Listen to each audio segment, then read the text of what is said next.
Hola, ahí está. Gracias. Bueno, buenos días.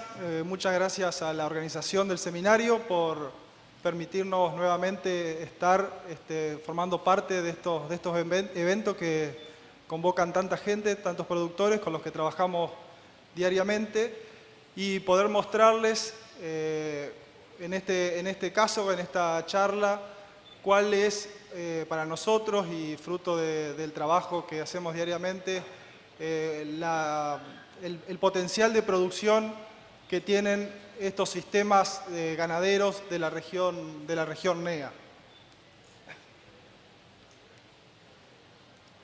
A ver si funciona. Ahí está. Lo que vamos a analizar en una primera parte de la charla es cómo han ido evolucionando y cambiando estos sistemas ganaderos y cuál es la relación que han tenido entre los promedios provinciales de producción y aquellos sistemas que han ido incorporando tecnología a lo largo de estos últimos 10, 12 años. Si lo que ustedes ya conocen, si observamos a nivel nacional, la región NEA es una región de gran importancia a nivel nacional debido a su stock ganadero, que es el segundo a nivel nacional y que ha ido creciendo ya desde los años, desde el principio de la década del 2000, empujado fundamentalmente por el reemplazo de gran superficie de la región pampeana, que fue reemplazada a pasturas por cultivos anuales, y eso empujó, más a otra serie de factores, a que esta región empezase a retener buena parte de la producción de terneros y a comenzar a recriarlos. Esta región tiene como característica un bajo nivel productivo si miramos los indicadores a nivel regional, pero también podemos observar, y como lo vamos a ver más detalladamente más adelante, que hay un alto potencial de productividad. Y esa diferencia o esa brecha que existe entre un potencial posible desde el punto de vista productivo y los promedios provinciales está muy asociado a la baja adopción de tecnología que se observa en promedio en la región. Para poder entender el funcionamiento de estos sistemas, tenemos que, en primer lugar, estar conociendo que estos sistemas tienen fundamentalmente una base pastoril, ¿sí?, sobre pastizales naturales, que tienen, como todos sabemos, una productividad bien estacional, con un periodo de aproximadamente 5 meses, con una baja producción de forraje. Y esto lo traigo a colación porque la característica de estos sistemas extensivos ganaderos de la región es que ajustan su carga a la productividad invernal, ¿sí?, para poder pasar este periodo de baja productividad utilizando parte de la producción de forraje excedente de los momentos de mayor crecimiento, pero incurren necesariamente en una ineficiencia del uso del forraje de los momentos de picos de producción, ¿no? Hasta el año 2000 aproximadamente, los sistemas de producción del NEA se caracterizaron por ser una región netamente productora de terneros, ¿sí? Acá tenemos los indicadores de eficiencia de la cría y podemos observar que solo el 43% del stock ganadero es vientres, es decir, que existía una gran cantidad de categorías que no estaban produciendo, y los porcentajes de destete de alrededor del 60%. Sin embargo, una importante cantidad de establecimientos, de empresas agropecuarias que fueron incorporando tecnologías y hasta la época fundamentalmente muchas tecnologías de proceso, pero también algunas pocas tecnologías de insumo, como son el estacionamiento del servicio, la incorporación de una suplementación invernal, de una pastura o el manejo de un campo natural diferido para lograr el entore a los 18 o 24 meses, el manejo de la lactancia, utilizando la condición corporal como herramienta para determinar el uso de un destete precoz o de una lata, y la implementación de un plan sanitario completo, les permitía ya superar ampliamente esos indicadores productivos, y eso lo podemos ver en este cuadro, que es un trabajo que realizó el ingeniero San Pedro de Mercedes, presentado en el año 2002, donde realizó una recopilación de 3 regiones de la provincia de Corrientes: Centro-Sur, Lomadas Arenosas y Malezal, y los indicadores productivos de aquellos campos que tenían como característica pertenecer a algún grupo, ¿sí? Ya sea CREA, Guía, Cambio Rural, pero fundamentalmente lo que se veía como positivo de esto era que había un asesoramiento de estos campos y una planificación. Y eso les permitía, mediante la incorporación de tecnología, tener un mayor porcentaje de vientres, por encima del 50, alrededor del 60%, y una preñez sostenida y estable en el tiempo entre 70 y 80%, es decir, que superaban ampliamente al promedio. Inclusive, para los que conocen, en la región de Malezal, que es una de las regiones con mayores dificultades en la provincia de Corrientes desde el punto de vista de infraestructura y de productividad forrajera, incluso en esa región de muy malas condiciones, fíjense que los porcentajes de preñez, ¿sí? Y marcación estaban incluso por encima del promedio de la región. ¿Qué es lo que fue pasando que les comentaba en un principio respecto a la estructura de los sistemas ganaderos? Aquellos sistemas ganaderos que en un principio eran netamente productores de ternero, a partir del año 2000 comenzaron a tener una transformación importante a partir de la retención de una parte del destete o de todo el destete para meterle kilos en el campo, ¿no? Y eso lo podemos ver en el crecimiento que tuvo la relación entre novillos y vientres en la provincia, ¿no? Fíjense que pasó de 0,25 a un pico de 0,45 y estabilizarse más o menos en 0,4. Es decir que estos sistemas ya no son sistemas de cría característicos de lo que era la región, sino que hoy tenemos sistemas de cría-recría, por lo menos, ¿sí? Y en algunos casos terminación. Ahora bien, ese cambio en los modelos de los sistemas de producción ganadero de la región implicó la necesidad de contar con otro tipo de recursos, sobre todo de alimentación, para poder sostener los requerimientos de esa categoría que se incorporaba, además de una mayor carga que fue teniendo la región durante esa época, y que empujó a muchas empresas a empezar a incorporar mayor cantidad de tecnologías de insumos que requieren inversión, ¿sí? Las pasturas subtropicales para aquellas regiones donde la productividad del campo natural es muy mala o muy baja. Los verdeos de invierno, ¿sí? Para cubrir ese bacho invernal. La fertilización de campo natural, que es una tecnología que del centro hacia el sur de la provincia de Corrientes funciona muy bien, y se comenzó a incorporar mucho todo lo que hace a la conservación de forrajes, buscando siempre lograr una mayor estabilización de esa oferta forrajera a lo largo del año y poder incrementar la oferta global del sistema, ¿no?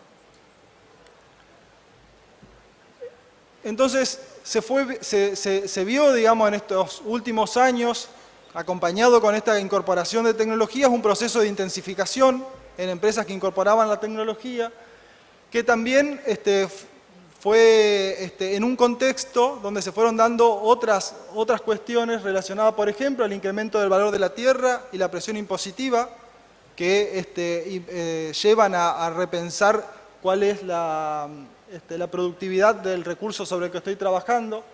Un cambio generacional que también facilita, digamos, la incorporación de tecnología en los sistemas o otra mirada sobre los sistemas de producción. Muchas tecnologías de insumo que fueron validadas en estos tiempos regionalmente, que permiten incrementar la eficiencia de uso del forraje y también, obviamente, una relación de precios que favorece la incorporación de tecnologías de insumo en estos sistemas de producción de carne, ¿no?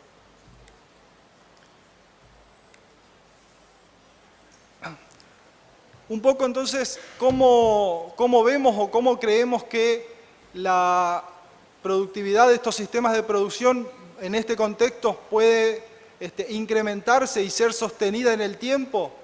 Bueno, fundamentalmente lo que consideramos es que el aumento de carga de los sistemas ganaderos de la región es lo que permite crecer en productividad. Y para poder hacer un aumento de carga, necesitamos indefectiblemente cubrir esa mayor deficiencia de forraje que se nos va a presentar en el invierno, ¿sí? ¿Por qué el aumento de carga? Por un lado, nos permite ser más eficientes en la utilización del forraje en los momentos de pico de crecimiento de nuestras forrajeras estivales, ¿sí? Pero a su vez producir el forraje para ese invierno implica ir a una mayor producción de alimento que determina una mayor eficiencia de uso del pasto, nos permite incrementar la carga y, en definitiva, es lo que determina una mayor producción de carne global.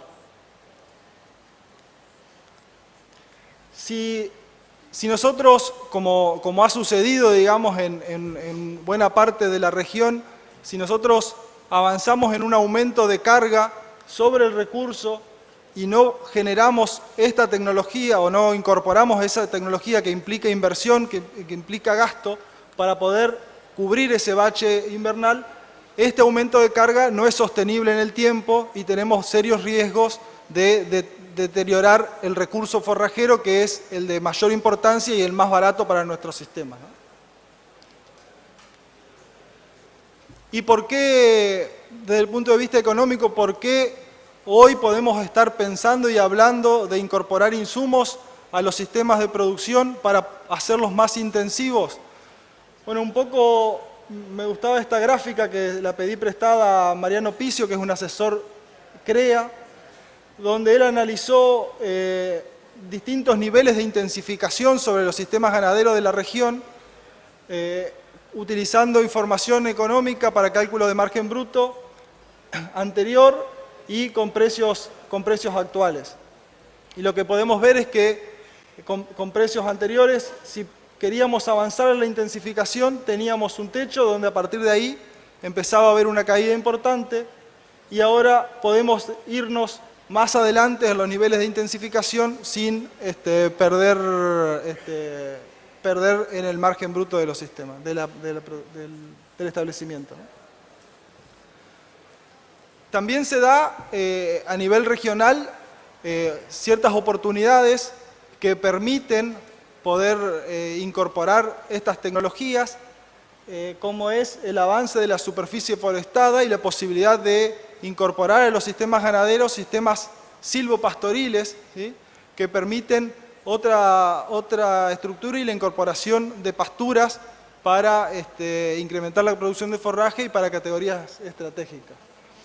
El avance de la agricultura para la producción de granos, que es una tecnología que en los últimos años ha ido encontrando la manera de hacerse más estable en la región y que permite contar con alimento para esos momentos de bache forrajero. Y bueno, y obviamente mejorar la base forrajera mediante la implantación de pasturas. La región tiene muchos ambientes, si bien tiene pastizales de muy buena productividad, también tiene ambientes que, siendo reemplazados por pasturas estivales, pueden más que duplicar su capacidad de carga y su productividad. Entonces, ¿cómo vemos, digamos, desde el punto de vista tecnológico la incorporación de tecnología o la intensificación en los sistemas de cría? Una de las una de las cuestiones a implementar es, por ejemplo, el encierre de aquellas categorías que no están produciendo terneros, ¿sí? Por ejemplo, la vaca cut es una categoría que puede llegar a ocupar, la vaca invernada puede llegar a ocupar hasta un 20% de la carga del establecimiento y pues, haciendo un encierre estratégico se logra liberar campo para otras categorías que están produciendo, ¿no? También el encierre de todas las categorías de recría es una alternativa a evaluar, sobre todo en periodos invernales, para poder salir a utilizar los pastizales con mayores cargas durante los periodos de mayor crecimiento.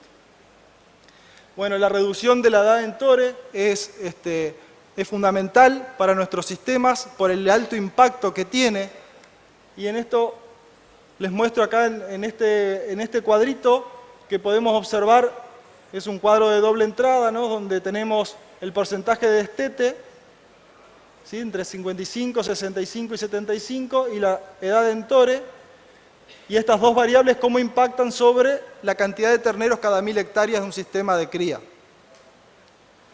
Y acá podemos ver cómo, si logramos reducir la edad en tore de 3 años, que es muy común para la zona, a 2 años, ¿sí? Logramos pasar de 172 a 227, manteniendo un destete del 55%.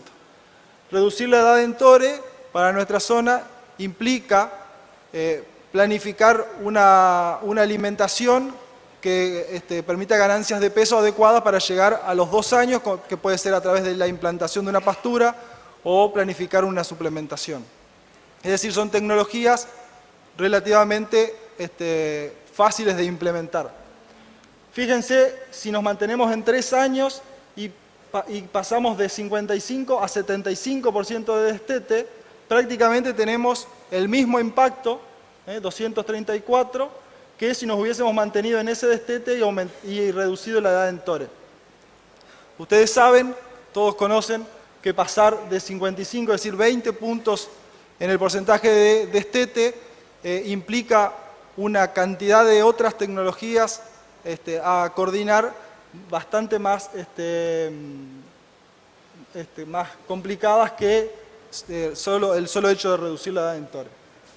Bueno, los destetes tempranos, cerrar potreros por mes de parición, manejo de la lactancia según tacto de anextro, son otras tecnologías que nos permiten mejorar los indicadores productivos en la cría. Y en invernada, en recría invernada, fundamentalmente lo que proponemos es un manejo con recursos a corral o con suplementación durante el invierno que nos permite incrementar la oferta forrajera para poder manejar con altas cargas o cargas variables las pasturas o los pastizales durante los periodos de mayor crecimiento, ¿no? Algunos ejemplos, ¿sí?, de datos de ensayos en experimental o datos en campos de productores que me han dado algunos asesores privados. Por ejemplo, en el centro sur de Corrientes, sobre un pastizal de paja colorada, ¿sí?, manejado con una carga variable durante la estación de crecimiento, de mayor crecimiento, y que resulta en una carga promedio de 1,7 novillos por hectárea, ¿no? Es decir, en algunos momentos se manejan con cargas por encima de 2 y durante el invierno con cargas muy bajas de 1,3, se logran producciones de carne de 210 kilos por hectárea. En la región semiárida del Chaco, con pasturas de Gatton Panic, ¿sí?, manejando solamente durante la estación de crecimiento y el resto del año a corral, sobre pasturas con una carga de 4 novillos por hectárea, 400 kilos de carne por hectárea. Estos son datos del sur de Misiones, sobre una braquiaria, ¿sí?, en un sistema silvopastoril, con una carga variable de 2,3 cabezas por hectárea, producciones de carne de 300 kilos por hectárea por año, ¿no? Y sumado, no viene el caso, digamos, hablar del sistema silvopastoril en su conjunto, pero sumado a eso tenemos que considerar la producción de madera, que tiene un alto impacto sobre los ingresos. Otra tecnología en recría, y les estoy mostrando más que nada datos de recría porque a continuación Jorgelina les va a contar la experiencia sobre una unidad de cría intensiva y las tecnologías allí aplicadas, es la utilización de silajes de planta entera, en este caso de sorgo, que es una especie que tiene ciertas ventajas para nuestra región, entre otras, por ejemplo, que como tenemos un periodo libre de heladas bastante prolongado, podemos manejar un rebrote posterior a la confección de silo, que se hace a fin de enero, principio de febrero, ¿sí? Y esto es una experiencia realizada en la región de Curuzú-Cuatiá, donde posterior a la confección del silo se dejó el rebrote del sorgo y todo el destete pastoreó sobre ese rebrote del sorgo con ganancias de 750 gramos por día. Luego parte de ese destete, ¿sí? Parte se vendió y parte fue a un corral con una suplementación con peles de girasol con ganancias de 650 gramos por animal por día. Y eso, si contabilizamos todo lo que hace al sorgo y al manejo del sorgo, determinó una producción de 700 kilos de carne por hectárea, es decir, el potencial que pueden tener. Medio terminando, les muestro este cuadro que es similar a lo que vimos en un principio cuando veíamos cuáles eran los niveles productivos de aquellos campos que, perteneciendo a algún grupo, habían incorporado tecnología y lograban superar ampliamente los niveles de producción promedio de la zona. Estos también son campos de cría que han incorporado recría y está actualizado a la gestión física 2011-2012, ¿sí? Perteneciente también a campos de distintos grupos CREA, del Litoral Norte, Guía, Cambio Rural y alguna información de asesores privados. Y podemos ver qué es lo que han logrado estos campos. Fíjense, el porcentaje de vientres está alrededor del 60%, que es similar a lo que veíamos cuando se analizaba la gestión del año 2000, pero fundamentalmente lo que han logrado estos campos es un incremento de carga, ¿sí? Sin afectar los indicadores de preñez y marcación. Aumento de carga sin afectar los indicadores de preñez y marcación, y eso a través de todas estas tecnologías que fuimos comentando. Logrando producciones actualmente en las mejores regiones, muy por encima de 300 terneros cada 1000 hectáreas, incluso, fíjense, en el Malezal, cargas de 0,58, que para quienes conocen es una carga relativamente alta, y producciones de 240 terneros por hectárea, ¿no? Un poquito como resumen, digamos, de qué es lo que podemos ir logrando en distintos sistemas de cría a medida que nos vamos ajustando distintas tecnologías al manejo en la región. En un sistema tradicional, 50 kilos de carne por hectárea. Si lo ordenamos, podemos pasar a 70 kilos de carne por hectárea. Incorporando tecnologías de proceso y algo de insumos, por ejemplo en el destete precoz, 90 kilos por hectárea. Ya si incorporamos mayor cantidad de tecnología, sobre todo en la producción de alimentos, incremento de la producción de forraje, 110 kilos. Y en el módulo intensivo, que es lo que nos va a contar ahora Jorgelina, 190 kilos de carne por hectárea en cría. Y en recría, en una recría sobre campo natural, en nuestra región, a una carga de un novillo por hectárea, y sin ningún otro manejo más que la suplementación mineral en corrientes, que es fundamental, podemos lograr 120 kilos de carne por hectárea. Mediante fertilización fosfórica, 160, incrementando la carga en un 30%. Utilizando carga variable, 200 kilos de carne por hectárea. Con pasturas en la zona logramos 250. Si armamos una cadena forrajera donde combinamos pasturas y verdeo, podemos llegar a 400, o pasturas y corral. Y si incorporamos la agricultura forrajera, como veíamos hoy en el sorgo, podemos llegar a los 700 kilos de carne.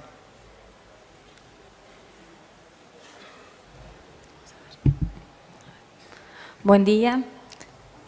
Primero agradecer nuevamente la invitación y bueno, lo que yo les voy a contar es el sistema brevemente y tratar de hacerme entender en pocas palabras y en poco tiempo cómo funciona o qué es el sistema de cría intensiva que tenemos en la experimental de Mercedes. Diego ya en toda su introducción nos enmarcó en el contexto en el que surgió este sistema y tenía como objetivos, como es un sistema experimental, un módulo experimental, primero era estudiar alternativas que nos permitan mantener la carga en forma sostenida, pero a su vez maximizar los índices productivos de la región. También, como somos un experimental, generar nuevas alternativas tecnológicas y de manejo que pueda ser adoptada total o parcialmente. O sea, uno muestra el módulo y tenemos un esquema de trabajo, pero hay tecnologías dentro de ese módulo que el productor aisladamente la puede incorporar y le puede servir para su sistema. Y por último, explorar cuál sería el límite dentro de cargas y producción de nuestra zona, de nuestros sistemas, en forma intensificada, pero que a su vez permita orientar líneas de investigación, ya que somos un equipo de trabajo de las distintas áreas. Para ponernos las metas, primero vamos a ver cuál es la base que podemos tomar con respecto a los datos, como mostraba ya anteriormente Diego.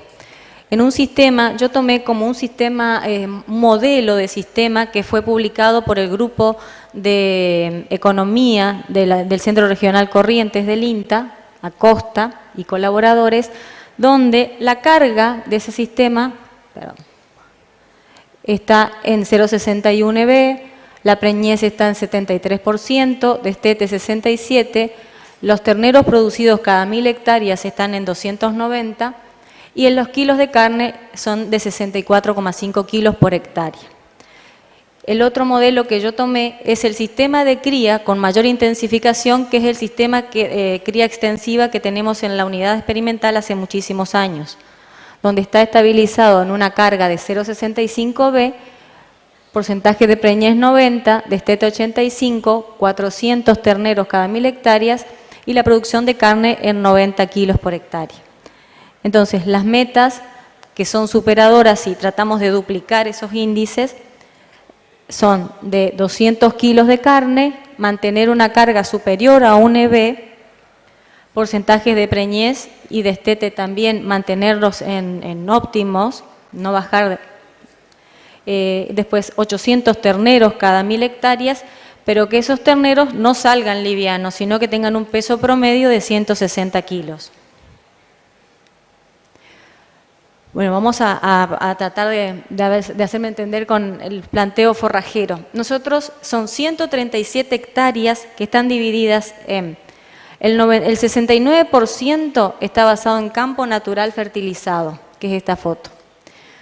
Un 16% de la superficie se destina a un doble cultivo, sorgo y avena. Sorgo para asilo de planta entera y avena para pastoreo en invierno. Y el 15% es de una superficie de la pastura megatérmica setaria. El silo de sorgo se utiliza en la recría de la hembra, que es totalmente a corral con una suplementación energético-proteica. Y también se utiliza como estrategia invernal para la vaca de cría. La vaca de cría está en corral durante el invierno, ahora vamos a entrar en más detalles, y pastorea la avena por horas. La setaria, esa superficie es destinada a la vaca de primer parto.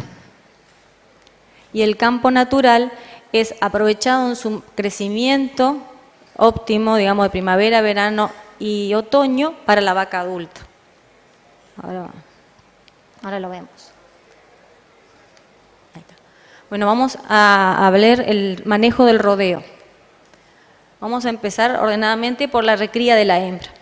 El sistema tiene un servicio estacionado solamente en primavera, octubre, noviembre, diciembre. Entonces, desde los destetes de febrero, nosotros seleccionamos nuestra hembra de reposición y entra al corral con silo. Se hace la recría totalmente a corral desde febrero hasta incluso tomando servicio ahí, con una dieta a base de planta de sorgo entera y una suplementación energético-proteica aproximadamente al 1% del peso vivo. Las ganancias promedio de todo el ciclo son de 700 gramos diarios. ¿Por qué buscamos esas ganancias y totalmente a corral? Porque el entore aquí es de 15 meses. O sea, que nosotros al principio de octubre, cuando es inicio de servicio, ya tenemos la vaquilla con 314 kilos. Este es el promedio de los 4 ciclos que tenemos evaluados. El toro entra al corral y toman servicio en el corral las vaquillas.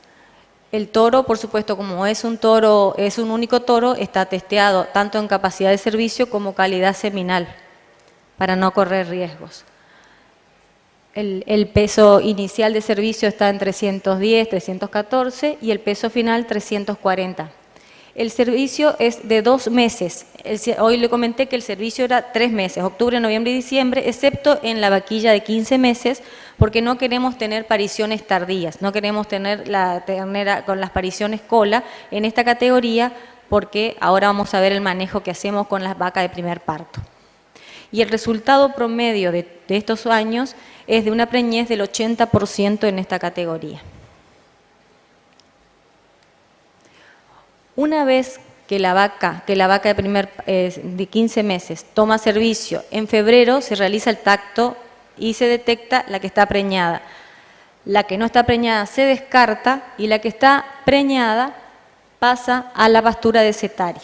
Es decir, en febrero ingresan las hembras preñadas por primera vez a la setaria y el corral que queda vacío recibe las nuevas terneras de reposición. El corral está ocupado todo el año, siempre en febrero hacemos los movimientos que tiene el sistema.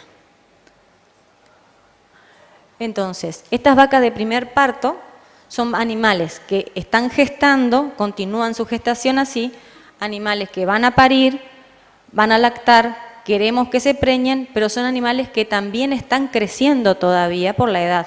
Entonces tienen un manejo especial. Pastura porque nos permite tener un poco más de carga y luego de no resultado tan bueno en el primer ciclo, implementamos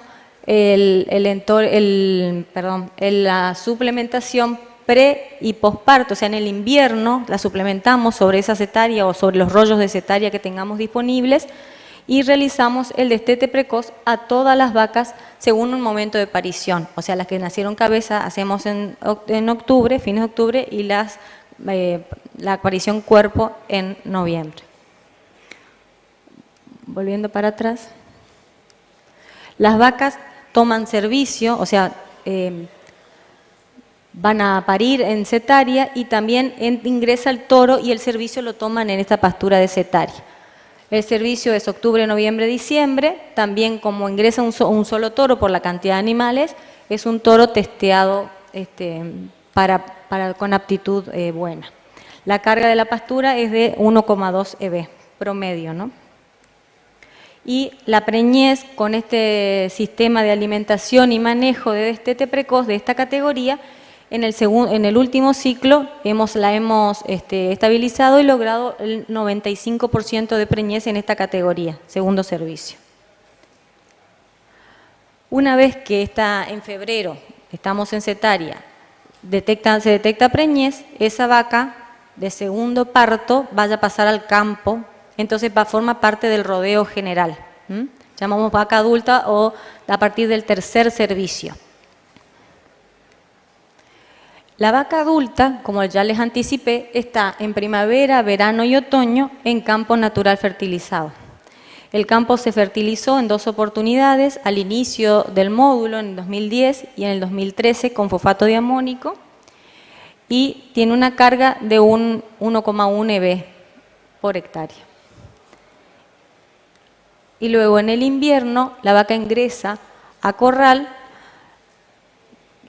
consumiendo silo de planta entera en autoconsumo y pastoreo por horas de avena. Esta es una foto del inicio del pastoreo y esta ya finalizando el ciclo de la avena en septiembre.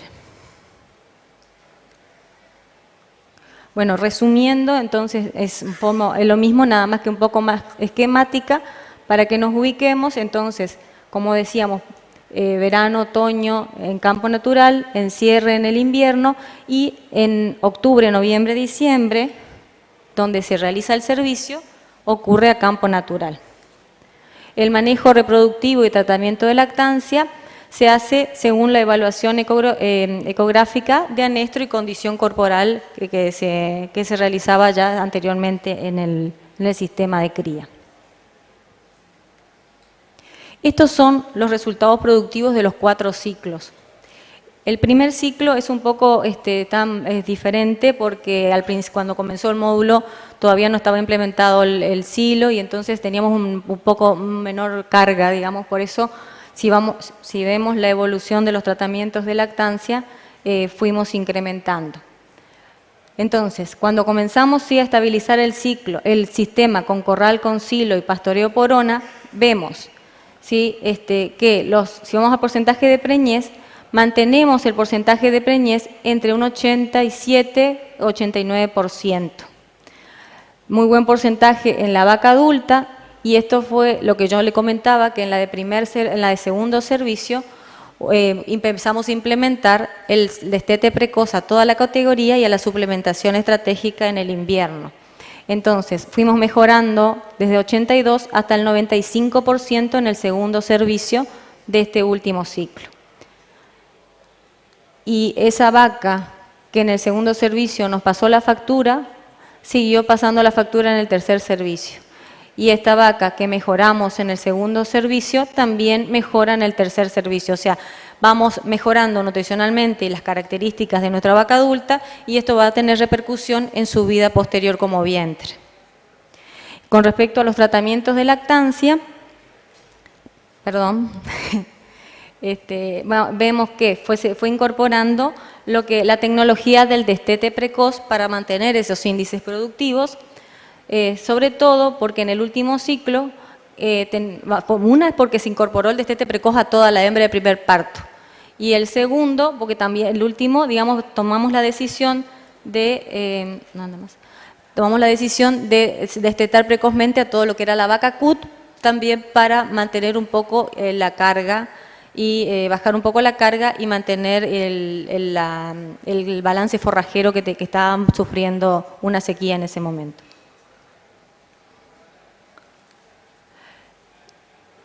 Con respecto a los destetes, todo lo que no es destete precoz, se hace destete convencional, lo que queda al pie de la madre en febrero, y el peso de salida de los terneros, con este promedio de todos los terneros que se destetaron y los que quedaron al pie de la madre, salen del sistema con con 169, 170 kilos por animal, peso vivo. Los resultados productivos.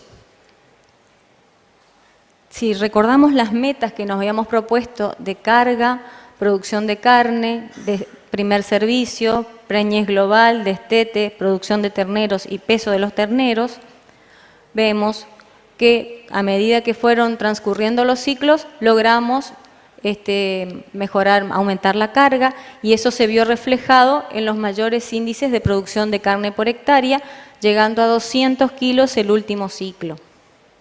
La preñez de la vaquilla de primer parto a los 15 meses se estabilizó en 80-82%, la preñez global estamos en el 86-87%, destete 84-83%, la producción de terneros fue en estos últimos 2 ciclos superior a los 900 terneros cada 1000 hectáreas y el peso de los terneros estamos en 168. Este es el promedio de los 4 ciclos con su desvío estándar.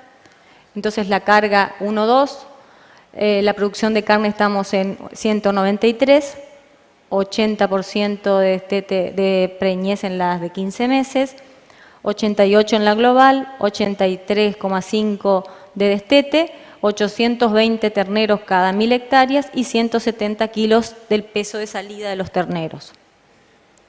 Esto está presentado en un congreso ahora de producción animal que se va a desarrollar en Buenos Aires este año. Y si bien no es el objetivo sacarle el margen bruto o la parte económica del módulo, sino que era más bien encontrar techos y líneas de investigación, y lo hacemos. Y entonces estos son los 2 márgenes brutos de los 2 últimos ciclos. El del año anterior fue de 518 pesos y el costo por kilo producido, estuvo en 7 pesos.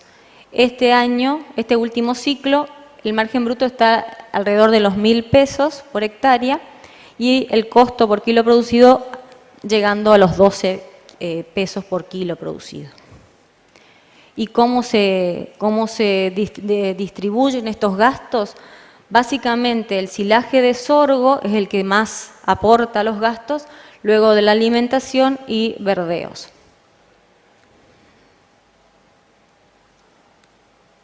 Y bueno, para finalizar lo que hemos logrado hasta ahora. Bueno, en el módulo se lograron aplicar tecnologías que permitieron aumentar la carga y alcanzar esas metas que nos habíamos propuesto de producción de carne y terneros por hectárea. Ahora, si bien hemos logrado llegar a esas metas, hemos logrado el objetivo, hay que tener en cuenta que el ciclo biológico de los bovinos es largo y hay mucha variación climática que nos afecta.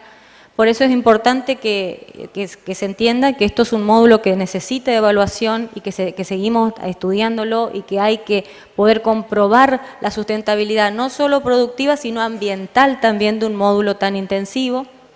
Y que lo que hemos observado, o sea, si bien logramos productivamente lo que queríamos, hemos observado que hay una disminución en la producción forrajera a medida de los ciclos, y entonces esto nos lleva a replantearnos algunas cosas en la cadena forrajera, tal vez que no sea tan estricta o tan dependiente del silaje de sorgo, que veíamos que tiene tanto impacto económico también, hacer una mayor superficie de pastura. Y bueno, y eso, como es un módulo experimental, nos permite ir modificando y viendo que nos permite la sustentabilidad productiva a lo largo de los años, de los ciclos. Y bueno, muchas gracias por su atención y muchas gracias sobre todo a la gente que no está acá con nosotros, que son todo el equipo técnico y la gente de campo, que si estos sistemas intensivos, si no tenemos el trabajo de un equipo y de la gente, sobre todo el apoyo técnico en el campo, no se lograrían porque son hay que estar encima. Bueno, muchas gracias. El aplauso para Diego, para Jorgelina. Le pedimos que se queden porque estamos inaugurando esto de las preguntas. Todavía no se animan mucho, pero bueno, anímense, vayan escribiéndolas, las chicas las recogen, así cuando terminan los panelistas yo ya las tengo. En este caso el valiente fue Facundo Espíndola, es estudiante de una licenciatura en Administración Rural y les pregunta qué verdeo es recomendable para el mayor aporte de materia seca para mejor aumento de carne. De nuevo, ¿qué verdeo es recomendable para el mejor aporte de materia seca? Bien, supongo que se hará referencia a los verdeos invernales, que tienen un uso muy estratégico para nuestra región, ya que cubren buena parte de lo que es el bache forrajero. Fundamentalmente hay 2 especies que se adaptan a nuestra región.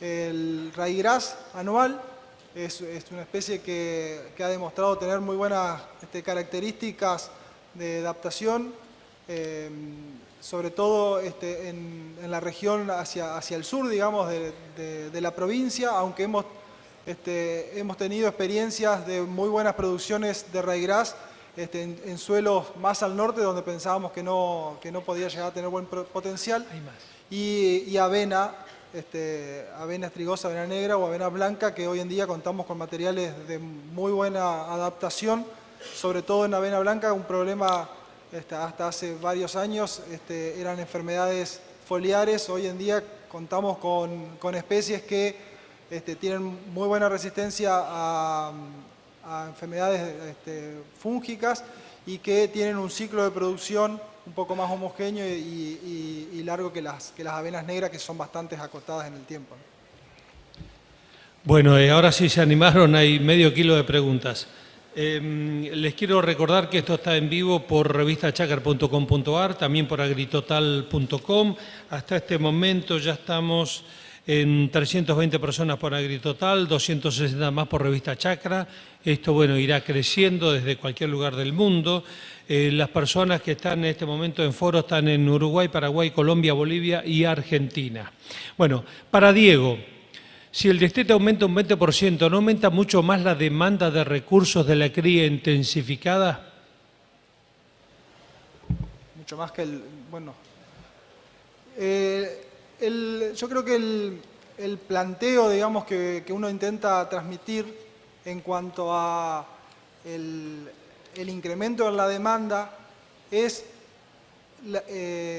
estratégico en cuanto al uso de los recursos forrajeros que forman la base de la alimentación, que son las pasturas, ¿no? Estos planteos están basados en poder ser más eficientes utilizando el forraje que producen nuestros pastizales o las pasturas estivales. Para poder ser más eficientes en la utilización de esos forrajes tenemos que trabajar indefectiblemente con cargas variables, y eso lo podemos hacer si contamos con alimentación que vaya cubriendo los baches, no solamente invernales, que es el bache más conocido, digamos, por su peso en la cadena forrajera, sino que continuamente a lo largo de las estaciones de crecimiento, si trabajamos en sistemas muy intensivos y con altas cargas, vamos a tener periodos donde vamos a necesitar sumar o acompañar con otra alimentación esa cadena forrajera para poder ser estables en el tiempo. Entonces, no es que haya que incrementar en una medida descontrolada la producción de forraje o mucho mayor a lo que se pretende en cuanto a potencial de producción, sino ser estratégico en la utilización de los forrajes, porque además esto nos va a permitir que tengan una sustentabilidad desde el punto de vista económico, porque si pensamos un sistema 100% en cierre y todo con maíz, bueno, puede ser una alternativa que tiene potencial, pero lo que nosotros estamos pensando es en el uso estratégico, en el mejor uso de los recursos forrajeros, con suplementación, utilizando alimento para cubrir los baches forrajeros, lo que lo hace también más estable desde el punto de vista económico, ya que utiliza un forraje que es de menor costo, ¿no? Bueno, para cualquiera de los dos, dice, a ver, Jorgelina, ¿no consideran que la intensificación hace que el sistema sea más frágil en años secos?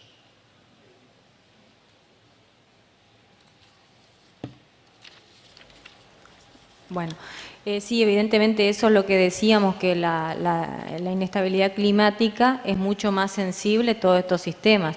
La base está en tener una base forrajera, valga la redundancia, una base forrajera estable, tener reservas, rollos, silo, que nos permita pasar esos chubascos. Por eso a veces un sistema tan dependiente de un silaje de sorgo que a veces no, y avena, es una rotación muy estricta, eso es lo que nosotros estamos en el replanteo, porque si a veces, climatológicamente o operativamente, se atrasa una de las dos siembras, repercute en toda la producción forrajera del sistema. Y sí, es así, son mucho más sensibles. Pero cuando uno plantea algo intensificado, la planificación es lo primero que tenemos, sentarnos a sacar números, a hacer un balance forrajero que te permita poder estabilizar o por lo menos pasar esos chubascos. Si no, la otra alternativa es incorporar alimento que, bueno, coyunturalmente a veces conviene y a veces no. Soledad pregunta, ¿qué tipo de leguminosa se podría utilizar para evitar suplementación en el bache invernal? Bueno, en cuanto a la disponibilidad de leguminosas en la región subtropical, sobre todo en Argentina, tenemos una deuda pendiente en cuanto a su disponibilidad masiva. Si bien existen especies que se adaptan bien a nuestra zona, no hemos logrado especies que persistan en el tiempo y depende hacia qué región nos ubicamos. Podemos estar utilizando las especies del género Lotus, que tienen un amplio rango de adaptación, y depende también los sistemas de producción. Bueno, hay otras especies como Leucaena que podrían llegar a ser utilizadas según qué tipo de sistemas productivos estamos hablando, ¿no? Bueno, últimas dos. Ahora por suerte van llegando muchas. Les pido por favor la letra, por favor, porque a veces no entiendo bien. Bueno, a ver, creo que este es Fernando, que es productor. Dice, ¿por qué silo de sorgo y no de maíz? Bueno, sin duda Desde el punto de vista nutricional, el silo de maíz tiene características que normalmente superan al silo de sorgo, ¿no? Sin embargo, para nuestra región, creemos que el sorgo, por sus características en cuanto a resistencia a sequía y capacidad de recuperación y potencial de producción, ¿sí? Sobre todo potencial de producción, es una alternativa viable para la zona. La producción de energía dentro del sistema, que es lo que uno apuntaría más con un silo de maíz, estaría orientada a una mayor inestabilidad anual, ya que el maíz tiene una ventana de definición del rendimiento muy acotada. Entonces, si pensamos el silaje, que tiene una función de buscar un alto potencial de producción para cubrir buena parte de ese bache invernal, si apuntamos esa producción a un cultivo que produzca mucha energía y nos orientamos hacia un maíz, tenemos un riesgo alto de producir bajo rendimiento total de materia seca y que en definitiva no lleguemos al rendimiento en grano necesario para ese nivel energético del alimento, ¿no? En cambio, con un silo de sorgo es más fácil asegurarse, o tenemos mayor probabilidad de asegurar un alto potencial productivo de rendimiento, ¿sí? Aunque desde el punto de vista energético no alcance a lo que podemos lograr con maíz. De todas maneras, las dos alternativas son válidas, digamos. Hoy tenemos tecnologías desarrolladas y validadas en la región para hacer tanto maíz como sorgo. Esta es una de las alternativas que nosotros tomamos para este sistema bajo las condiciones en las que nosotros estamos manejando. El maíz es una alternativa totalmente válida también. Siendo tan intensivo, ¿puede haber problemas de parásitos internos? Bueno, esa es una como comentaba, somos un equipo y estamos apoyados por todo el grupo de sanidad, y lo que hemos encontrado es todo lo contrario. Al manejarse el corral, la recría, nosotros desparasitamos al destete y luego hacemos un control de conteo de huevos HPG, y lo que hemos encontrado es que no es necesario desparasitar. Entonces ahorramos, o sea, no ahorramos, sino que evitamos la posible resistencia o desparasitaciones innecesarias, y no se genera, no cumple el ciclo el parásito. Entonces todo lo contrario. Esa fue una de las cosas que hemos observado en todos estos ciclos. La recría la desparasitamos al ingreso, luego hacemos un control periódico, como lo estamos pesando periódicamente, sacamos muestra de materia fecal y no es necesario desparasitar.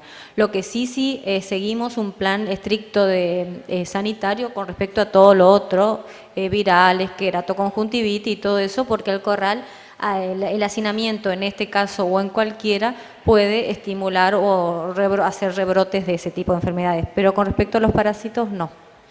Bueno, la última, Diego, 65 kilos de carne en Chaco. ¿Qué parte de Chaco? Es muy heterogéneo. ¿Cuál es la fuente de ese dato? La fuente es el grupo CREA, Germano Pacac, que es asesor del grupo CREA, y es la zona semiárida de Chaco, de